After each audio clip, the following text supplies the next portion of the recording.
You would think that putting that prop shaft back in was the same process as taking it out, but in fact that's not going to work, because if you try and put the prop shaft in with the flex discs on the end, it'll get caught in the tunnel. It's almost impossible to get it in with new flex discs on. That's the first thing.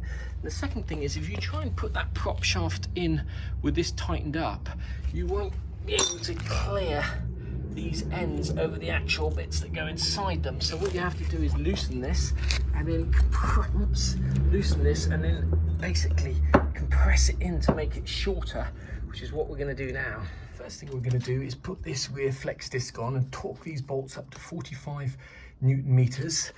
The next thing we're going to do is come over to the gearbox here, do the same thing, put the flex disc on first, and then torque the bolts up to 45 Newton meters. So the tricky bit is getting this to pass, first of all, over this, and then over that little center rod there. The only way I found to do it is to take out one of the bolts so that it can slide through, because if you have the bolts in first, this can't slide through between these two bits. So I've taken one of the bolts out, and that allows me to get it there.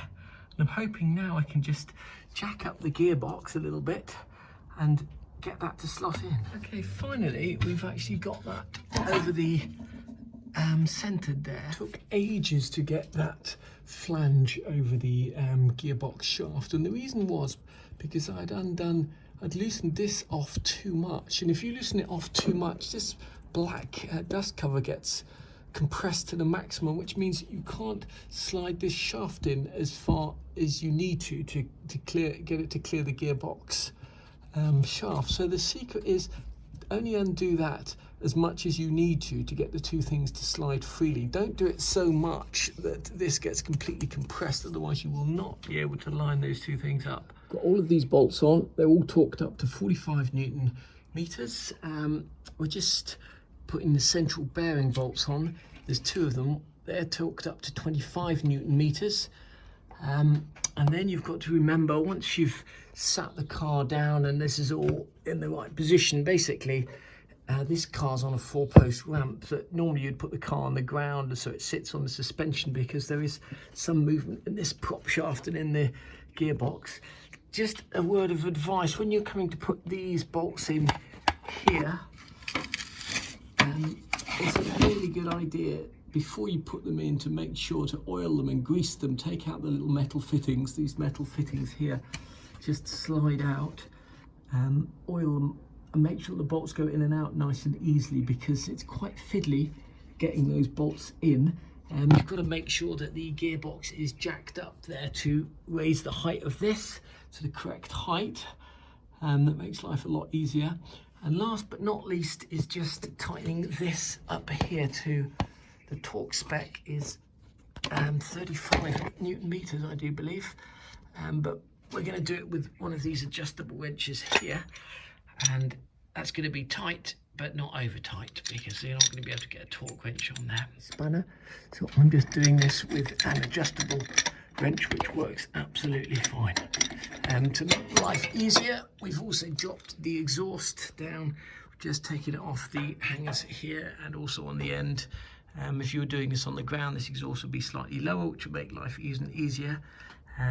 We've put the handbrake spring back on. Incidentally, if you ever do need to adjust your handbrake, this is how you do it. There's a little, if you can see that from here, there's a little screw just in there, which you turn. If you turn it clockwise, it tightens the handbrake or the foot brake, and if you turn it anti-clockwise, it loosens it. This car's got a foot brake, and that's how you adjust the strength of the foot brake. Gearbox mount back on. We've degreased this, undercoated it, and sprayed it just with some black gloss.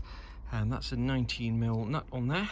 So let's have a go at putting that back on the car. It's on one way. There's two little lips there and there, and the Allen bolt goes up. If you were just changing this gearbox mount here, that you would need a 19mm ring spanner or ratchet spanner, because you won't be able to get a socket in that gap, and a standard 19mm spanner won't fit between these two bits of aluminium. So with the benefit of hindsight, that bit needs to go on first. If you haven't got a 19mm ring spanner or ratchet spanner, you need to put that bit on first and tighten it up with the socket before you put that bit on.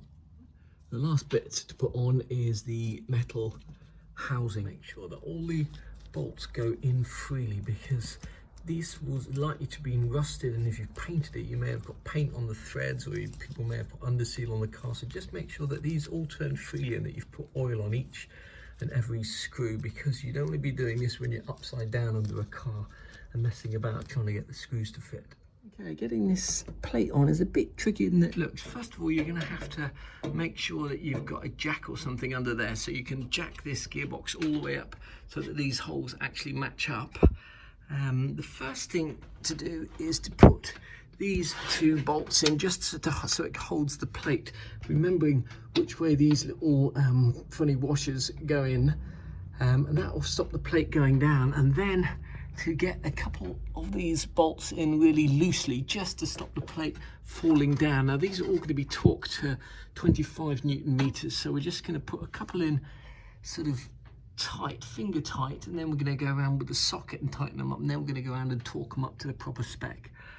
What we do is to fill up the rear diff with oil.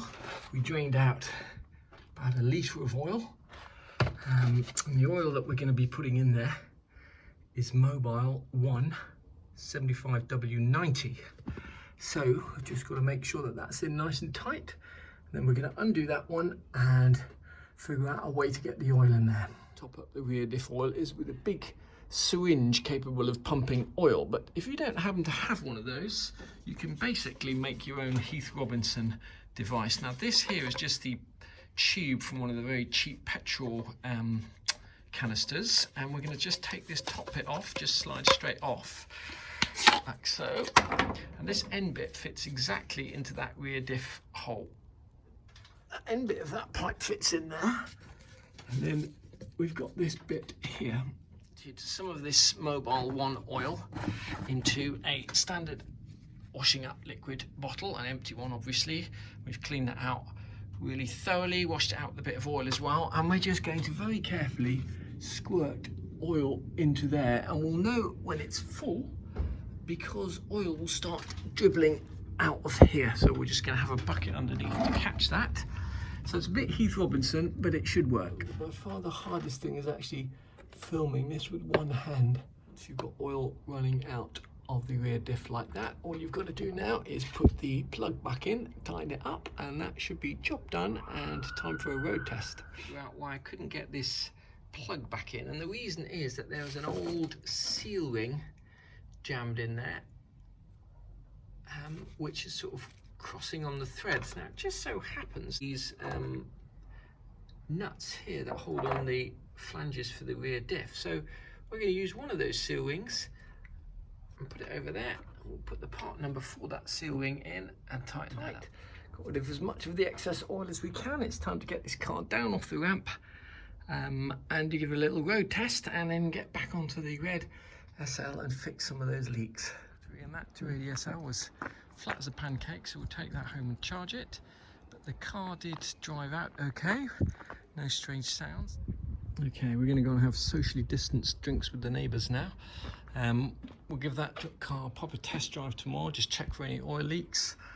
The red one, we're going to get onto the fuel leak and possibly all the water hoses and clutch hoses as well tomorrow. The part number for the seal ring we used for the rear differential oil plug was 007 603 024 105.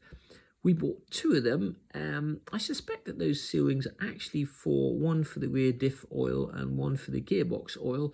We paid £3.90 for 2 of them. Unfortunately, that was the only thing we bought from the SL shop, so we got hit with a postage charge as well, but normally you would add that on top of another order. 2 litres of the Mobile 1 7590 oil from OP Oils on eBay, including delivery and VAT. Total was £28.99.